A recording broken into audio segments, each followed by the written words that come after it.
ഏവർക്കും അക്ഷരമുറ്റത്തേക്ക് സ്വാഗതം. 11ാം class unit 1 മധുരം മനോജ്ഞം ജീവിതം. ഈ യൂണിറ്റിൽ നമുക്ക് 4 അധ്യായങ്ങളാണ് പഠിക്കാനുള്ളത്. ആശ എന്ന സുഗതകുമാരിയുടെ കവിത, കാരൂർ നീലകണ്ഠപിള്ളയുടെ മരപ്പാവകൾ എന്ന കഥ, രാജേഷ് ജെയിംസ് തിരക്കഥയും സംവിധാനവും നിർവഹിച്ച in thunder lightning and rain എന്ന ഡോക്യുമെൻ്ററിയിൽ നിന്നുള്ള ഒരു ഭാഗം, കുഞ്ഞാമൻ്റെ എതിര് എന്ന നോവലിൽ നിന്ന് എടുത്തിട്ടുള്ള വിശപ്പ് എന്ന ഭാഗം. ഇത്രയുമാണ് നമുക്ക് പഠിക്കാനുള്ളത്. ഈ യൂണിറ്റിൻ്റെ ആമുഖമായി മഹാകവി രവീന്ദ്രനാഥ ടാഗോറിൻ്റെ ഗീതാഞ്ജലിയിൽ നിന്നുള്ള ഒരു ഭാഗമാണ് നൽകിയിരിക്കുന്നത്. ഗീതാഞ്ജലിക്ക് ജി ശങ്കരക്കുറുപ്പ് നടത്തിയിട്ടുള്ള വിവർത്തനത്തിൽ നിന്നാണ് ഈ ഭാഗം എടുത്തിട്ടുള്ളത്. ഇതിൻ്റെ വിശകലനവും ആശ എന്ന പാഠഭാഗത്തിൻ്റെ വിശകലനവും പാഠഭാഗ പ്രവർത്തനങ്ങളുമാണ് ഈ വീഡിയോയുടെ ഉള്ളടക്കം. വീഡിയോ മുഴുവനായി കാണാനും പാഠഭാഗ പ്രവർത്തനങ്ങൾ എഴുതിയെടുത്ത് കൃത്യമായി പഠിക്കാനും ശ്രദ്ധിക്കുക. പൂർണ്ണമായില്ലെങ്കിലും ഈ ജീവിതത്തിൻ്റെ പൂജയെല്ലാം വ്യർത്ഥമായില്ലെന്നറിവു ഞാൻ പൂവിരിയും മുൻപു തന്നെ പൂഴിയിൽ വീണാകിലും പുഴകൾ മരുവിൽ പുക്കൊഴുക്കുവറ്റി മാഞ്ഞാലും അവ മുഴുവൻ നഷ്ടമായില്ലെന്നറിവു ഞാൻ ജീവിതത്തിൽ പിന്നിലിട്ട് പോന്നതൊന്നൊന്നുമേ വിഫലമാവുകയില്ലെന്നറിവൂ ഞാൻ. ഗീതാഞ്ജലി, രവീന്ദ്രനാഥ ടാഗോർ. വിവർത്തനം ജി ശങ്കരക്കുറുപ്പ്. നമുക്ക് ഈ ഭാഗത്തിൻ്റെ വിശകലനത്തിലേക്ക് കടക്കാം. ശ്രദ്ധിച്ചിരിക്കുക. പൂർണ്ണമായില്ലെങ്കിലും ഈ ജീവിതത്തിൻ്റെ പൂജയെല്ലാം വ്യർത്ഥമായില്ലെന്നറിവൂ ഞാൻ. ഞാൻ എൻ്റെ ഈ ജീവിതത്തിനു വേണ്ടി ഒരുപാട് കാര്യങ്ങൾ ചെയ്തിട്ടുണ്ട്. എൻ്റെ ജീവിതത്തെ നല്ല രീതിയിൽ കൊണ്ടുവരുന്നതിനായി അനവധിയായ പ്രവർത്തനങ്ങളും കർമ്മങ്ങളും പൂജകളും ഇഷ്ടങ്ങളും ആഗ്രഹങ്ങളും ഒക്കെ എൻ്റെ ജീവിതത്തിനായി ഞാൻ അർപ്പിച്ചിട്ടുണ്ട്. അതൊന്നും തന്നെ സഫലമായ ഒരു ജീവിതത്തിലേക്ക് അല്ലെങ്കിൽ വിജയകരമായ ഒന്നിലേക്ക് എന്നെ കൊണ്ടുവന്ന് എത്തിച്ചിട്ടില്ലായിരിക്കാം. എങ്കിലും അതൊന്നും വെറുതെ ആയിരുന്നില്ല. അതെല്ലാം ഞാൻ എനിക്ക് വേണ്ടി തന്നെ ചെയ്തതാണ്. ഇവിടെ കവി ഉദ്ദേശിച്ചിരിക്കുന്നത് നമ്മുടെ ജീവിതത്തിനു വേണ്ടി നാം ആത്മാർത്ഥമായി ചെയ്യുന്ന ഒരു കാര്യങ്ങളും അവ ഫലം കണ്ടില്ലെങ്കിൽ തന്നെയും അതിനെയോർത്ത് നിരാശപ്പെടേണ്ടതില്ല. കാരണം നാം ചെയ്ത എല്ലാ പ്രവൃത്തികളും നമ്മുടെ സ്വന്തം ജീവിതത്തിൻ്റെ നന്മയെ കരുതി ചെയ്തവയാണ്. പൂവിരിയും മുൻപു തന്നെ പൂഴിയിൽ വീണാകിലും പുഴകൾ മരുവിൽ പുക്കൊഴുക്കുവറ്റി മാഞ്ഞാലും അവ മുഴുവൻ നഷ്ടമായില്ലെന്നറിവൂ ഞാൻ. ഒരു പൂവ് മണ്ണിലേക്ക് വാടി വീഴുന്നു. അതിനാകെ ഒരു ദിവസത്തെ ആയുസ് മാത്രമേ ഉള്ളൂ. എന്നിട്ടും അത് വിരിയാതിരിക്കുന്നില്ല. അത് വിരിഞ്ഞു നിൽക്കുന്ന ആ ഒരു ദിവസം അതിൻ്റെ ജീവിതത്തിലെ ഏറ്റവും സഫലമായ മുഹൂർത്തമാണ്. പുഴകൾ വറ്റി വരണ്ട് ഭൂമിയിലേക്ക് അന്തർദാനം ചെയ്തു പോയെന്നിരിക്കാം, അല്ലേ? നമുക്ക് ചുറ്റും ഒരുപാട് പുഴകളുണ്ട്. അവ ഒരു കാലത്ത് സമൃദ്ധിയായി ഒഴുകിയിരുന്നവയും പിന്നീട് വറ്റിപ്പോവുകയും ചെയ്തതായിരിക്കാം. എങ്കിലും അവയുടെ ജീവിതം സഫലമല്ല, അല്ലെങ്കിൽ അവ നഷ്ടമാണ് എന്ന് നമുക്ക് കരുതാൻ കഴിയില്ല. കാരണം ഒരു ദിവസത്തേക്ക് വിരിഞ്ഞു നിന്ന പൂവിന് ലോകത്തെ മുഴുവനും അതിൻ്റെ സൗന്ദര്യം കാട്ടിക്കൊടുക്കാൻ സാധിച്ചു. ഒരു കാലത്ത് നിറഞ്ഞൊഴുകുകയും ഇന്ന് വറ്റിപ്പോവുകയും ചെയ്ത പുഴകൾക്ക് ഒരുപാട് കാലം മനുഷ്യർക്ക് ദാഹം മാറ്റാനും കുളിക്കാനും കുടിക്കാനും പിന്നെ കൃഷിയിടങ്ങളിലെ ജലസേചനത്തിനും മറ്റും ഉപയോഗപ്രദമാകാൻ കഴിഞ്ഞു. അവയൊന്നും നഷ്ടമല്ല. ജീവിതത്തിൽ പിന്നിലിട്ടു പോന്നതൊന്നുമേ വിഫലമാവുകയില്ലെന്നറിവൂ ഞാൻ. കഴിഞ്ഞുപോയ ജീവിതത്തിൽ വന്നുപോയ നല്ലതും ചീത്തയുമായ ഒന്നും തന്നെ വിഫലം, വെറുതെയല്ല. അവയെല്ലാം എന്തു തന്നെയാണ്? നമ്മുടെ ജീവിതത്തിൻ്റെ മുതൽക്കൂട്ടുകളാണ്. മോശപ്പെട്ട അനുഭവങ്ങൾ നമ്മെ പല പാഠങ്ങളും പഠിപ്പിച്ചിട്ടുണ്ട്. നല്ല അനുഭവങ്ങൾ നമുക്ക് സന്തോഷങ്ങൾ പകർന്നു തന്നിട്ടുണ്ട്, അല്ലേ? മോശപ്പെട്ട അനുഭവങ്ങളിൽ നഷ്ടങ്ങളും ചതിയും വഞ്ചനയും ദുഃഖങ്ങളും ഒക്കെ ഉണ്ടായിരിക്കാം. പക്ഷെ അവയൊക്കെ നമ്മെ ഓരോ പാഠങ്ങൾ പഠിപ്പിക്കുന്നുണ്ട്. സന്തോഷാനുഭവങ്ങൾ നമ്മുടെ ജീവിതത്തിൽ ഇനിയും നമ്മെ എളിമയുള്ളവരാക്കാനും ജീവിതത്തെക്കുറിച്ച് പ്രതീക്ഷിക്കാനും പ്രേരിപ്പിക്കുന്നു. അങ്ങനെ നമ്മുടെ ജീവിതത്തിൽ ഉണ്ടായിട്ടുള്ള എല്ലാം തന്നെ, എല്ലാ അനുഭവങ്ങളും എല്ലാ പ്രവൃത്തികളും എല്ലാം നമ്മുടെ ജീവിതത്തിന് വേണ്ടി നാം തന്നെ സ്വമേധയാ ചെയ്തവയാണ്. അവയെ ഓർത്ത് ഒരിക്കലും ദുഃഖിക്കേണ്ടതില്ല. നല്ലതും ചീത്തയുമായ എല്ലാം നമ്മുടെ ജീവിതത്തിന്റെ ഭാഗമാണെന്ന് കരുതി അവയെ ഉൾക്കൊള്ളുകയാണ് വേണ്ടത് എന്ന് കവി ഓർമ്മിപ്പിക്കുന്നു. ഒരു മനുഷ്യജീവിതത്തിന്റെ അർത്ഥം എന്താണ് എന്ന് അദ്ദേഹം ചുരുക്കം ചില വരികളിൽ ഇവിടെ പറഞ്ഞിരിക്കുകയാണ്. മനുഷ്യജീവിതം ദുഃഖങ്ങളുടെയും സന്തോഷങ്ങളുടെയും എല്ലാം സങ്കലനമാണ്.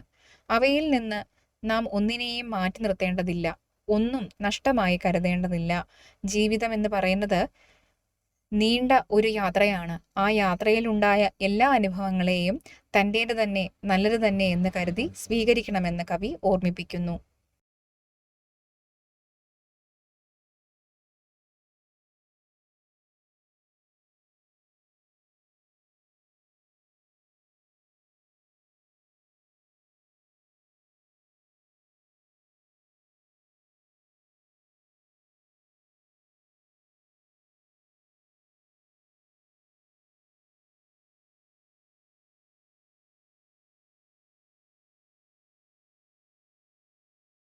നമുക്ക് ആശ എന്ന കവിതയൊന്ന് വായിച്ചു കേൾക്കാം. അതിനുശേഷം വിശകലനത്തിലേക്ക് കടക്കാം. ആശ.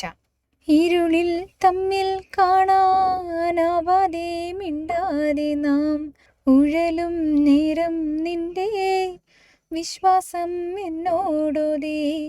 രാവിതുമായും വീണ്ടും നാളത്തെ പ്രഭാതത്തിൻ പൂവൊളി മിന്നും നിന്നെ വിശ്വസിക്കട്ടെ ഞാനും. രാവിതുമായും നിഴൽ കുത്തിലേക്കടി തെറ്റി ഈരുൾ പാമ്പും ഫണം താഴ്ത്തി വീണൊലിച്ചു പോം. ദൂനനായി തേങ്ങി തേങ്ങി വരുമി കാറ്റും നാളെ പൂമണം പൂശി കുഞ്ഞി കയ്യുകൾ കൊട്ടിപ്പാടും. രാസലോലയായി നീല പൊയ്കയിൽ മുങ്ങിക്കേറി ഭാസുരാങ്കിയാമുഷസ് ഇനിയും ഇങ്ങോട്ടെത്തും. കട്ടിയിലിരുൾ ചാർത്തും വെൺമഞ്ഞും വിറച്ചും കൊണ്ടിറ്റിറ്റു വീഴും മര ചോട്ടിലെ കുടീരത്തിൽ ഇന്നോളം നിന്നെ പോലും മറന്നു മുഖം കുനിച്ചങ്ങനെയിരിക്കുമേ ഞാനുമൊന്നുണർന്നേൽക്കും. കണ്ണുകൾ മൂടിക്കെട്ടും പാഴ്വല തുടച്ചെൻ്റെ കണ്ണുനീർ തുളുമ്പവേ ഞാനുമൊന്നെഴുന്നേൽക്കും. നിന്നെ വിശ്വസിപ്പു ഞാൻ മരിച്ചു മരവിച്ച മഞ്ഞടുക്കുകൾ പൊട്ടിയുരുകി തുള്ളിപ്പായും. നിന്നെ വിശ്വസിപ്പു ഞാൻ നിത്യമാം പ്രഹർഷത്തിൻ കിങ്ങിണി കെട്ടി പുത്തൻ ജീവിതം നൃത്തം വയ്ക്കും. ചുറ്റിലും പ്രഭാതത്തിൻ ഒളി തുള്ളുമ്പോൾ കൊച്ചു മുട്ടുകളെല്ലാം ഉണർന്നിളകി ചിരിക്കുമ്പോൾ ആദിനാന്ത്യത്തിൻ മൂടൽ മഞ്ഞിലൂടിരുളിലൂടാതിയാം വെളിച്ചത്തിൻ പരിവേഷവും ചാർത്തി കുളിർക്കെ ചിരിച്ചു നീ വന്നെത്തും ആത്മാവിൻ്റെ വിളക്കേ നിന്നെ കണ്ടെൻ കയ്യുകൾ താനേ കൂമ്പും. അന്നോളം ശോകാന്തമീ ഇരുളിൽ തളർന്നു നിന്നിങ്ങനെ ചൊല്ലും നിന്നെ വിശ്വസിക്കുന്നു ഞാനും. രാവിതുമായും വീണ്ടും പുലരി ചിരിച്ചെത്തും പാഴ്മഞ്ഞിൻ പുറകിലായി പൂക്കാലമല്ലേ ദേവി. മുത്തുച്ചിപ്പി, സുഗതകുമാരി. നമുക്കിനി ഈ പാഠഭാഗത്തിന്റെ വിശകലനത്തിലേക്ക് കടക്കാം. ശ്രദ്ധിക്കുക, ഇവിടെ കവി സംസാരിക്കുന്നത് തൻ്റെ ഉള്ളിലെ പ്രത്യാശയോടാണ്. പ്രത്യാശ എന്ന് പറഞ്ഞാൽ ശുഭാപ്തി വിശ്വാസം അല്ലെങ്കിൽ പ്രതീക്ഷ എന്നർത്ഥം. ഇവിടെ ആശ എന്നതുകൊണ്ട് ഉദ്ദേശിക്കുന്നത് ഈ പ്രത്യാശയെ ആണ്. മാത്രമല്ല ഇവിടെ ഒരു ചങ്ങാതിയോട് എന്ന നിലയിലാണ് കവയത്രി സംസാരിക്കുന്നത്. ഇവിടെ ഈ ആശ അല്ലെങ്കിൽ ഈ പ്രത്യാശയാണ് കവയത്രിയുടെ കൂട്ടുകാരി അല്ലെങ്കിൽ ഉറ്റമിത്രം എന്ന് മനസ്സിലാക്കുക. ഇവിടെ ഒരാളല്ലേ ഉള്ളത്, കവിയുടെ തന്നെ ഉള്ളിലുള്ള പ്രത്യാശയെയാണ് തൻ്റെ സുഹൃത്തായി സങ്കല്പിച്ചിരിക്കുന്നത്. നിങ്ങൾ മനസ്സിലാക്കേണ്ടുന്ന ഒരു കാര്യമെന്ന് പറയുന്നത്, ഈ കഥയിലെ പ്രധാനപ്പെട്ട കഥാപാത്രം, അതായത് നായിക, ഏതോ വലിയ പ്രശ്നങ്ങളാൽ ജീവിതത്തിൽ പ്രതിസന്ധി അനുഭവിച്ചുകൊണ്ടിരിക്കുകയാണ്. ഇനി ജീവിതം മുന്നോട്ട് പോവുകയില്ല എന്ന ഒരവസ്ഥയിൽ ഇനി എന്തിന് ജീവിക്കണം എന്ന് വിചാരിക്കുന്ന ഒരവസരത്തിൽ ജീവിക്കാൻ പ്രേരിപ്പിക്കുന്ന വെളിച്ചമായ ജീവിതത്തിലേക്ക് കടന്നു വരുന്ന ഒന്നാണ് പ്രത്യാശ. ഈ ഇരുട്ടെല്ലാം മായുമെന്നും ഈ ദുരിതങ്ങളെല്ലാം ഒഴിഞ്ഞു പോകുമെന്നും കവി വിശ്വസിക്കുകയാണ്. ആ വിശ്വാസത്തെയാണ് തൻ്റെ ഉറ്റ ചങ്ങാതിയായി അല്ലെങ്കിൽ കൂട്ടുകാരിയായി ഇവിടെ കവയത്രി കണക്കാക്കുന്നത്. അപ്പോൾ ഇനി നിങ്ങൾ മനസ്സിലാക്കുക, കവയത്രി സംസാരിക്കുന്ന എല്ലാ ഡയലോഗുകളും ആരോടാണ്? ഉറ്റ ചങ്ങാതിയായ പ്രത്യാശയോടാണ് കേട്ടോ. അല്ലാതെ അവിടെ മറ്റൊരാളുണ്ട് എന്നല്ല മനസ്സിലാക്കാനുള്ളത്. ശ്രദ്ധിക്കുക.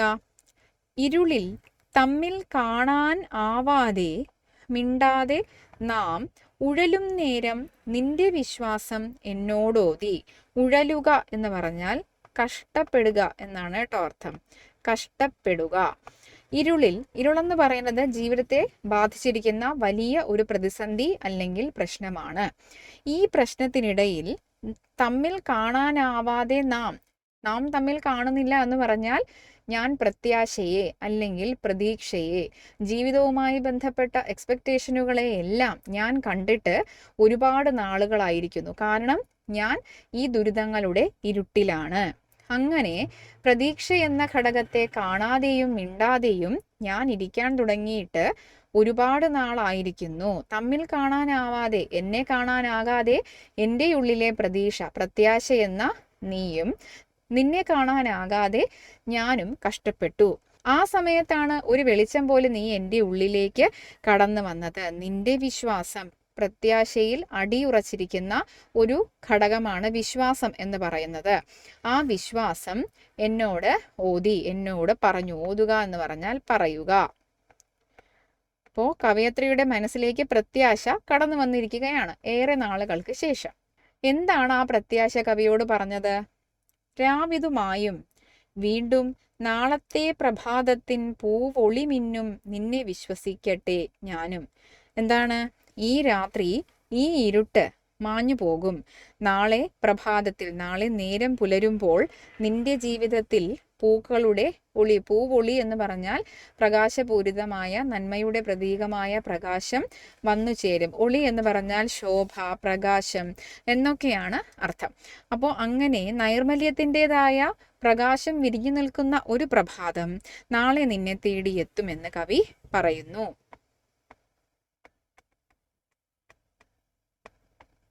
അടുത്തത് നോക്കാം. രാവിതുമായും നിഴൽ കുത്തിലേക്കടിതെറ്റി ഈ ഇരുൾ പാമ്പും ഫണം താഴ്ത്തി വീണൊലിച്ചു പോം. അതായത് ഈ ഇരുൾ പാമ്പ്, അതായത് നമ്മെ ഗ്രസിച്ചിരിക്കുന്ന, നമ്മെ ബാധിച്ചിരിക്കുന്ന ഇരുട്ടാകുന്ന ഈ ക്രൂരസർപ്പം, അത് ഫണം വിരുത്തി നമ്മെ വിഴുങ്ങാനായി, നമ്മെ കൊത്താനായി, നമ്മെ ദുരിതത്തിലേക്ക് കൊണ്ടുപോകാനായി നിൽക്കുകയാണ്. വളരെ കാലമായി ഈ പ്രശ്നങ്ങൾ നമ്മെ വിട്ടുമാറാതെ ഇവിടെ തന്നെ നിൽക്കുന്നു.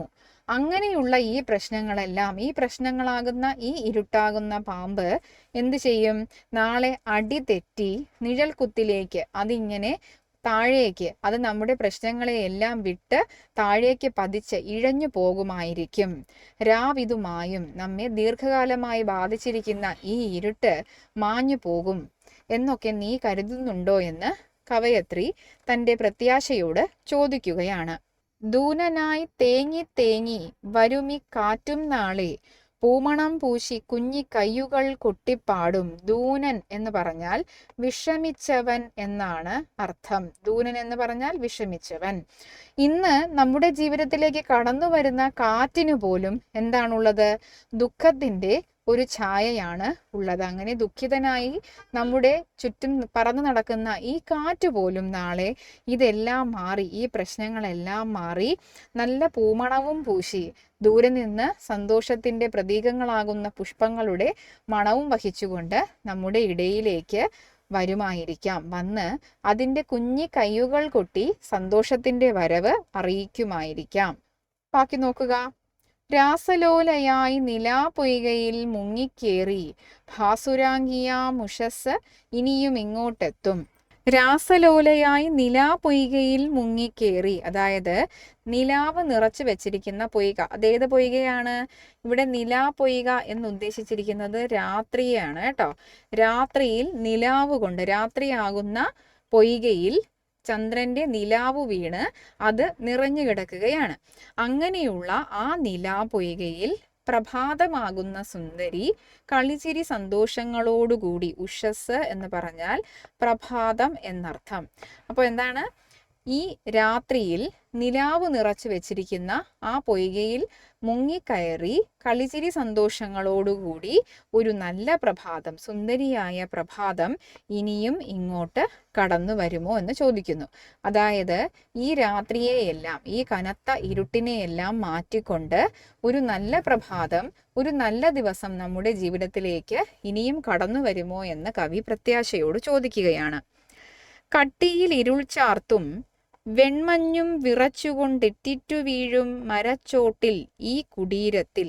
എവിടെയാണ് കവയത്രി ഇപ്പോൾ ഇരിക്കുന്നത്? അല്ലെങ്കിൽ എന്താണ് കവയത്രിയുടെ മനസ്സിലെ വികാരങ്ങൾ, അല്ലെങ്കിൽ എന്താണ് അവരുടെ നിലവിലെ അവസ്ഥ എന്ന് പറയുകയാണ്. നോക്കൂ.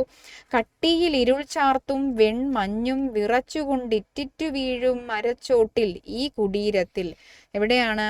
നല്ല കനത്ത മഞ്ഞു വീഴുമ്പോൾ ഒരു മരത്തിനു താഴെ, മഞ്ഞിറ്റു വീഴുന്ന മരത്തിനു താഴെ ഒരു കുടീരത്തിൽ, ഒരു ചെറിയ കുടിലു പോലുള്ള ഒന്നിൽ ഞാൻ വിറച്ചുകൊണ്ടിരിക്കുകയാണ്. ഇവിടെ മഞ്ഞ് ഇറ്റിറ്റ് വീണുകൊണ്ടിരിക്കുന്നു. കനത്ത ഇരുട്ടാണ് ചുറ്റും. ഇന്നോളം നിന്നെ പോലും മറന്ന് മുഖം കുനിച്ചിങ്ങനെ ഇരിക്കുമീ ഞാനും ഒന്നുണർന്നേൽക്കും. എന്ന് വെച്ചാൽ ഇത്രയും നാളും ഈ ഇരുട്ട് കാരണം, ഈ കനത്ത തണുപ്പ് കാരണം, ഇവിടുത്തെ ഇരുട്ട് എന്ന് പറയുന്നത് ജീവിതത്തിലെ ദുരിതങ്ങളാണ്, തണുപ്പ് എന്ന് പറയുന്നത് ജീവിതത്തിലെ നിസ്സംഗതാവസ്ഥയാണ്. അതായത് ഒന്നും ചെയ്യാനില്ല, ഇനി ഒന്നും ചെയ്യാനില്ല, ജീവിതം അവസാനിച്ചിരിക്കുന്നു എന്ന ഒരു തോന്നൽ, നിസ്സഹായാവസ്ഥയും ദുരിതങ്ങളും കാരണം പ്രത്യാശയെ പോലും, നിന്നെ പോലും എന്ന് ഉദ്ദേശിച്ചിരിക്കുന്നത് പ്രത്യാശയെയാണ് കേട്ടോ. ഈ പ്രത്യാശയെ പോലും, ഇനി എൻ്റെ ജീവിതത്തിൽ നല്ലതെന്തെങ്കിലും ഉണ്ടാകുമെന്നുള്ള ആശയെ പോലും മറന്ന് മുഖം കുനിച്ച് വരുന്നത് വരട്ടെ, ഇനി ഈ വിധി സഹിക്കുക തന്നെ എന്ന് കരുതി ഇരിക്കുകയായിരുന്ന ഞാൻ ഈ പ്രഭാതം വന്നു ചേരുമ്പോൾ, ഈ സന്തോഷമുള്ള കാറ്റ് എനിക്ക് ചുറ്റും വന്നു നിന്ന് നൃത്തം ചെയ്യുമ്പോൾ ഉണർന്നെഴുന്നേറ്റ് പഴയ ജീവിതത്തിലേക്ക് തിരിച്ചു പോകുമെന്നാണോ നീ പറയുന്നത്? കണ്ണുകൾ മൂടിക്കെട്ടും പാഴ്വല തുടച്ചെൻ്റെ കണ്ണുനീർ തുളുമ്പവേ ഞാനുമൊന്നെഴുന്നേൽക്കും. എങ്ങനെയാണ്? ഞാൻ എൻ്റെ ദുഃഖം കൊണ്ട്, കണ്ണുനീര് കൊണ്ട് എൻ്റെ കണ്ണുകൾ എന്ത് ചെയ്തിരിക്കുകയാണ്? കണ്ണുനീരിൻ്റെ പാഴ്വല, മറ കൊണ്ട് എൻ്റെ കണ്ണുകൾ മറഞ്ഞിരിക്കുകയാണ്. കണ്ണിൽ നിറച്ച് കണ്ണുനീരാണ്. കണ്ണുനീര് കൊണ്ട് എൻ്റെ കണ്ണുകൾ മൂടിക്കെട്ടപ്പെട്ടിരിക്കുകയാണ്. അത്രമാത്രം ദുഃഖത്തിലാണ് ഞാൻ. അങ്ങനെയുള്ള എൻ്റെ കണ്ണുകളെ ഇത്രയും നല്ല ഒരു പ്രഭാതം എൻ്റെ ജീവിതത്തിലേക്ക് വന്നു ചേരുമ്പോൾ, ഇത്രയും നല്ല ഒരു ദിവസം എൻ്റെ ജീവിതത്തിലേക്ക് വന്നു ചേരുമ്പോൾ ആ കണ്ണുകളെ തുടച്ചുകൊണ്ട് ഞാൻ ഈ ദുഃഖമെല്ലാം മറന്ന് എഴുന്നേൽക്കുമെന്നാണോ നീ പറയുന്നത് എന്ന് പ്രത്യാശയോട് ചോദിക്കുകയാണ്. നിന്നെ വിശ്വസിപ്പു ഞാൻ മരിച്ചു മരവിച്ച മഞ്ഞടുക്കുകൾ പൊട്ടിയുരുകി തുള്ളിപ്പായും. എന്താണ്? എനിക്ക് നിന്നോട് വിശ്വാസം തോന്നുന്നുണ്ട്. ശരിയാണ്, നീ പറയുന്നത് പോലെ അങ്ങനെയൊരു നല്ല പ്രഭാതം, നല്ലൊരു ദിവസം എൻ്റെ ജീവിതത്തിലേക്ക് കടന്നു വരുമ്പോൾ ഇത്രയും നാളും ഇവിടെ മരവിച്ച് ഇരുന്ന ഞാൻ, അതായത് ദുഃഖങ്ങളുടെ കനത്ത മഞ്ഞുകട്ടകൾ കൊണ്ട് ഉറഞ്ഞിരിക്കുന്ന ഞാൻ, ഇവയെല്ലാം പൊട്ടിച്ച് ഉരുകി തുള്ളി മുന്നോട്ട് പായും, മുന്നോട്ട് കുതിക്കും. ഇതെല്ലാം തകർത്തെറിഞ്ഞുകൊണ്ട്, ഈ ദുഃഖങ്ങളെ, ഈ നിസ്സംഗതയെ, ഈ നിരാശയെ തകർത്തെറിഞ്ഞുകൊണ്ട് ഞാൻ മുന്നോട്ട് പായും. നിന്നെ വിശ്വസിപ്പു ഞാൻ നിത്യമാം പ്രഹർഷത്തിൻ കിങ്ങിണി കെട്ടിപ്പുത്തൻ ജീവിതം നൃത്തം വയ്ക്കും. എനിക്ക് നിന്നെ വിശ്വാസമാണ്. കാരണം നീ പറയുന്നത് പോലെ ഒരു ദിവസം എൻ്റെ ജീവിതത്തിലേക്ക് ആനന്ദം കടന്നു വരും. പ്രഹർഷം എന്ന് പറഞ്ഞാൽ എന്താണ്? ആനന്ദം എന്നാണ് അർത്ഥം. നിത്യമായ ആനന്ദം, അതായത് ഒരിക്കലും അവസാനിക്കാത്ത സന്തോഷം എൻ്റെ ജീവിതത്തിലേക്ക് കടന്നു വന്ന് സന്തോഷത്തിൻ്റെ കിങ്ങിണി കെട്ടി, അതായത് ആനന്ദത്തിൻ്റെ കിലുക്കങ്ങൾ ജീവിതത്തിൽ എങ്ങും കേൾപ്പിച്ചുകൊണ്ട് എനിക്ക് ചുറ്റും നൃത്തം വയ്ക്കും. ജീവിതത്തിലേക്കും, അതായത് എൻ്റെ ജീവിതം ആനന്ദകരമായ ഒന്ന്. നമ്മൾ പഴയ കഥകളൊക്കെ വായിക്കുമ്പോൾ അതിൽ അവസാനം പറയുന്നില്ലേ, എന്താണ്, പിന്നീട് അവർ വളരെ കാലം സുഖമായി ജീവിച്ചു. അങ്ങനെ പര്യവസായിയായ ശുഭാന്തമുള്ള ഒരു കഥയായി എൻ്റെ ജീവിതവും മാറും. ഇങ്ങനെ വിശ്വസിക്കാൻ കാരണം പ്രത്യാശ എന്ന കൂട്ടുകാരി മനസ്സിലേക്ക് കടന്നു വന്നതാണ്. ചുറ്റിലും പ്രഭാതത്തിൻ ഒളി തുളുമ്പുമ്പോൾ, കൊച്ചുമുട്ടുകളെല്ലാം ഉണർന്നിളകി ചിരിക്കുമ്പോൾ, രാവിലെ അല്ലെങ്കിൽ എൻ്റെ ജീവിതത്തിലേക്ക് വെളിച്ചം കടന്നു വരുമ്പോൾ, ആ പ്രഭാതത്തിൽ ആ സന്തോഷത്തിൻ്റെ ഒളി എന്ന് പറഞ്ഞാൽ പ്രകാശം, ശോഭ എന്നൊക്കെയാണ് അർത്ഥം കേട്ടോ. ശോഭ ഇതൊക്കെ കടന്നു വരുമ്പോൾ, കൊച്ചുമുട്ടുകളെല്ലാം ഉണർന്നിളകി ചിരിക്കുമ്പോൾ, അതായത് ജീവിതത്തെ ആനന്ദപൂർണമാക്കുന്ന പുഷ്പങ്ങൾ എന്ന് പറഞ്ഞാൽ നല്ല നല്ല അനുഭവങ്ങൾ, നല്ല നന്മകൾ എൻ്റെ ജീവിതത്തിൽ ഉണ്ടാകുമ്പോൾ, ദിനാന്ത്യത്തിൻ മൂടൽമഞ്ഞിലൂടിരുളിലൂടെ ആദിയാം വെളിച്ചത്തിൻ പരിവേഷവും ചാർത്തി. എന്ന് പറയുന്നത് ഇവിടെ ആനന്ദകരമായിട്ടാണ്. എൻ്റെ ജീവിതത്തിൽ നമ്മൾ സമാധാനത്തോടുകൂടി, സന്തോഷത്തോടുകൂടി, അത്ഭുതത്തോടുകൂടി പറയുകയാണ്, എൻ്റെ ജീവിതത്തിലേക്കും നല്ല നിമിഷങ്ങൾ, അനുഭവങ്ങൾ എന്നിവ ഇതാ കടന്നു വരാൻ പോകുന്നു. ദിനാന്ത്യത്തിൻ മൂടൽമഞ്ഞിലൂടിരുളിലൂടെ ആദിയാം വെളിച്ചത്തിൻ പരിവേഷവും ചാർത്തി. ഇത്രയും നാളും എന്നെ മൂടി നിന്നിരുന്ന ദുഃഖത്തിൻ്റെ മൂടൽമഞ്ഞിൻ്റെ ഇരുട്ടെല്ലാം വകഞ്ഞു മാറ്റിക്കൊണ്ട് ഒരു വെളിച്ചം എൻ്റെ ജീവിതത്തിലേക്ക് കടന്നു വരും. അതാരാണ്? കുളിർക്കെ ചിരിച്ചു നീ വന്നെത്തും ആത്മാവിൻ്റെ വിളക്കേ, നിന്നെ കണ്ടൻ കയ്യുകൾ താനേ കൂമ്പും. ആരാണ് വരുന്നത്? പ്രകാശത്തിൻ്റെ, മനുഷ്യ മനസ്സിലെ പ്രകാശത്തിൻ്റെ വിളക്കിൻ്റെ പ്രതീകമായ പ്രത്യാശ എന്ന നീ കടന്നു വരുമ്പോൾ, നിന്നെ കണ്ട് എൻ്റെ കയ്യുകൾ താനേ കൂമ്പും. നിന്നെ ഞാൻ കൈയെടുത്ത് തൊഴുതു പോകും. കാരണം നീയാണ് ഒന്നുമില്ലാത്ത ഈ ജീവിതത്തിന് പ്രതീക്ഷയും പ്രത്യാശയും നൽകിയിരിക്കുന്നത്. അന്നോളം ശോകാന്തമീ ഇരുളിൽ തളർന്നു നിന്നിങ്ങനെ ചൊല്ലും നിന്നെ വിശ്വസിക്കുന്നു ഞാനും. എന്താണ്? ഇന്ന് വരേക്കും ജീവിതത്തിൽ ശോകാന്തം എന്ന് പറഞ്ഞാൽ എന്താണ്? ശോകം നിറഞ്ഞിരിക്കുന്ന, ശോകം നിമിത്തം ഇരുട്ട് നിറഞ്ഞിരിക്കുന്ന, ദുഃഖം നിമിത്തം ഇരുട്ട് വ്യാപിച്ചിരിക്കുന്ന ഈ ഇരുളിൽ നിന്ന് തളർന്നു നിൽക്കുന്ന എന്നെ സമാധാനിപ്പിക്കുകയും ജീവിതത്തിലേക്ക് തിരിച്ചു കൊണ്ടുവരാൻ ശ്രമിക്കുകയും പ്രേരണയാവുകയും ചെയ്യുന്നത് പ്രത്യാശ എന്ന നീയാണ്. അങ്ങനെയുള്ള നിന്നെ ഞാൻ വിശ്വസിക്കുന്നു. ഇപ്പോൾ ഞാനും കരുതുന്നു, എന്താണ്? രാവിതുമായും വീണ്ടും പുലരി ചിരിച്ചെത്തും, പാഴ്മഞ്ഞിൻ പുറകിലായി പൂക്കാലമല്ലേ ദേവി. എന്താണ്? ഈ ഇരുട്ട് മാഞ്ഞു പോകും, വീണ്ടും പുലരി, നല്ല കാലം എന്നെ തേടിയെത്തും.